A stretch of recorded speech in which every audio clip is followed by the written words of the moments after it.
Hop. Okay, you're gonna behave? Then you can sit here.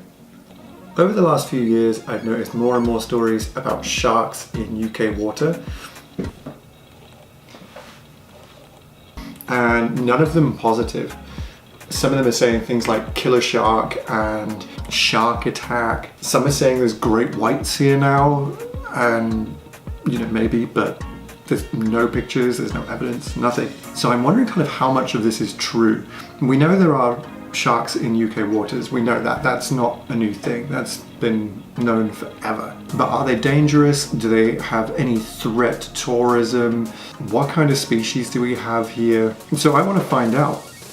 So I got in touch with my friends Damien and Hugo down at In Deep Charters in Plymouth, and they told me that they actually run a tour. You can go out and you can just dive with sharks in the UK, just off of Plymouth. And that's just not something you think you can do in England. That's just not, it's not a thing. I mean, you might see a fox in the woods, or you might see a field mouse. No one thinks you can just see a shark here. That's weird. So I'm gonna head down and see what they say. The thing is, if some of the news stories that I've been reading have any truth to them, this is gonna be really dangerous. But then actually, Damien and Hugo are good guys, and I don't think that they would put me in the water if there were any risk at all. So already I'm starting to doubt what I'm reading on these news stories. I mean, some of these here are saying things like, man in hospital after shark attack off of the Cornish coast, and there's a picture of a great white. The Daily Star is saying shark attack near UK, Brit left with serious injuries after being bitten. And then there's the Mirror with the 5 most extreme shark attacks in British waters. But then this one also says that a shark turned itself into a torpedo. So, I mean, how do you... Hey, Frank, hey. Get down.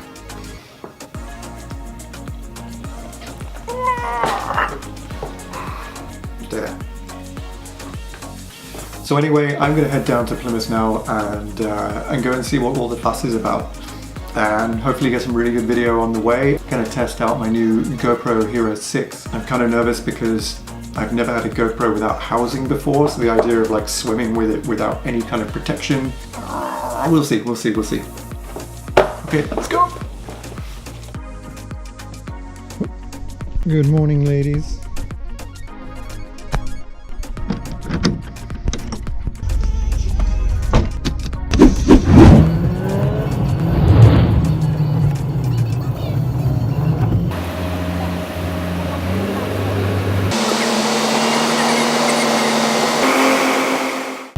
Okay, so we've left Plymouth now, and we've headed out to a place that is renowned for the presence of sharks. It's one of the best places on earth to see sharks. Damien calls it the sea. So we've only been here 15 minutes, there's already a shark around the boat. And for the record, on how many of these tours have you had people die, lose limbs, been attacked, almost insulted, by sharks? None. No, it's Okay. pretty good rate, I think.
Okay, so I'm back. What did we learn? Blue sharks are super friendly, super curious. They just want to hang out and bump their nose on your face and stuff. None of them tried to attack me. None of them even threatened me. None of them were carrying guns. They're just super friendly, super nice.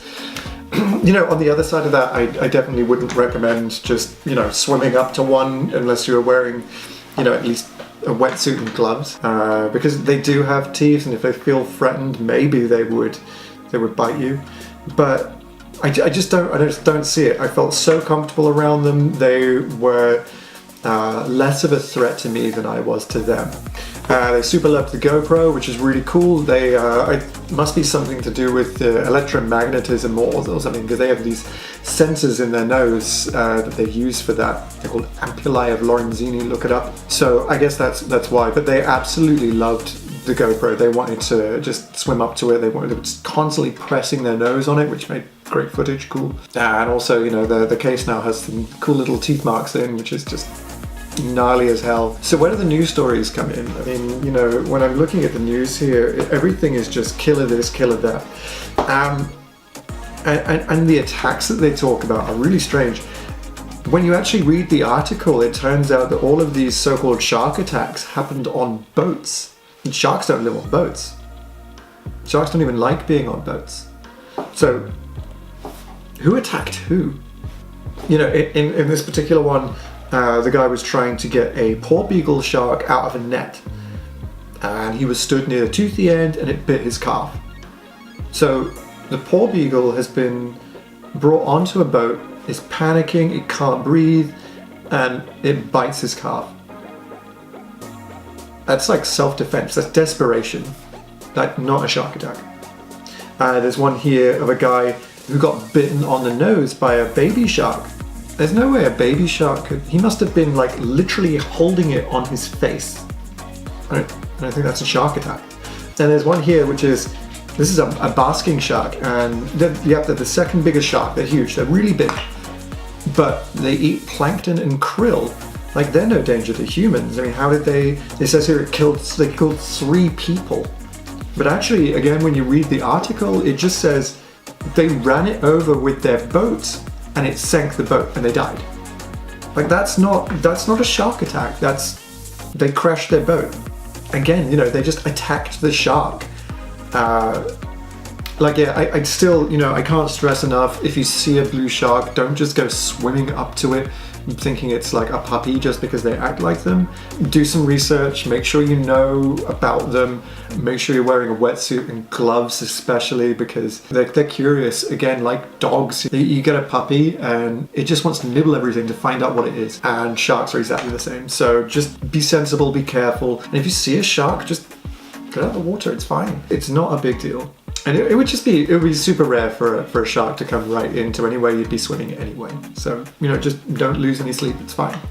And if you're interested more in the blue sharks, I've done some work with the UK Blue Shark Project, which is headed by Dr. Andrea Guyon. He's a great guy, and he just has all of the best interests of the sharks in mind. If you want to help out, there's a photo identification database. You can send your own photos of blue shark dorsal fins, and we can match them up to other sharks, see where they've been, see where they're traveling, learn more about them. All of that stuff I'll put in the description below, and just check it out. And there's also crowdfunding on there as well. So if you do want to help out and try and get the blue sharks put on like no fishing lists, that sort of thing, it'd be awesome. Thank you. So if you liked the video, make sure to subscribe to my channel. I'm going to be doing a ton more videos in a ton of different countries, just about all kinds of nature, animals, and also just some lifestyle stuff too. So, if you're into it, just hit the button, and I'll see you around.